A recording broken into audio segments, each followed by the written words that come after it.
Samajwadi party ने BJP को हराने के लिए मुलायम की कर्मभूमि से भले ही डिम्पल यादव को मैदान में उतार दिया हो, लेकिन इस बार अखिलेश की धर्मपत्नी के सामने चुनौतियों का पहाड़ खड़ा है।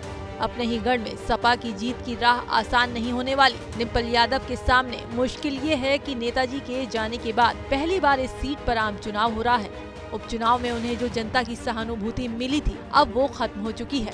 वहीं बीजेपी भी इस सीट पर सबसे मजबूत प्रत्याशी उतारने के लिए मंथन कर रही है। यूपी में इस बार सपा और कांग्रेस एक साथ मिलकर चुनाव लड़ रहे हैं। उपचुनाव में बसपा ने भी अपना प्रत्याशी नहीं उतारा था, लेकिन इस बार मायावती ने यहाँ भी अपना प्रत्याशी उतारने का ऐलान किया है। ऐसे में इस बार की लड़ाई सीधी न होकर त्रिकोणीय हो जाएगी। बसपा के आने से बीजेपी को तो नहीं, सीधा डिम्पल यादव को ही नुकसान उठाना पड़ सकता है।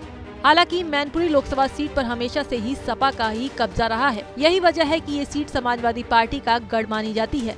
इस सीट के पुराने इतिहास पर नजर डालें तो 1996 के बाद से लेकर आज तक मैनपुरी से सपा ही जीतती आई है।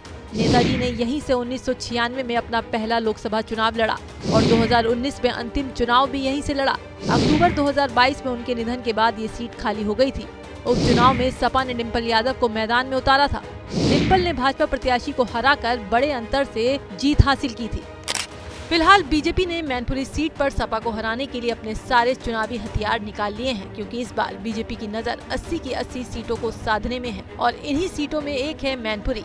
लेकिन अखिलेश यादव भी कम नहीं है। सूत्रों से खबर है कि उन्होंने भी अपनी पत्नी को जिताने के लिए कार्यकर्ताओं की पूरी फौज ही उतार दी है। ऐसे में 2024 की चुनावी लड़ाई में मैनपुरी का किला कौन फतेह करता है, ये देखना काफी रोमांचक होगा।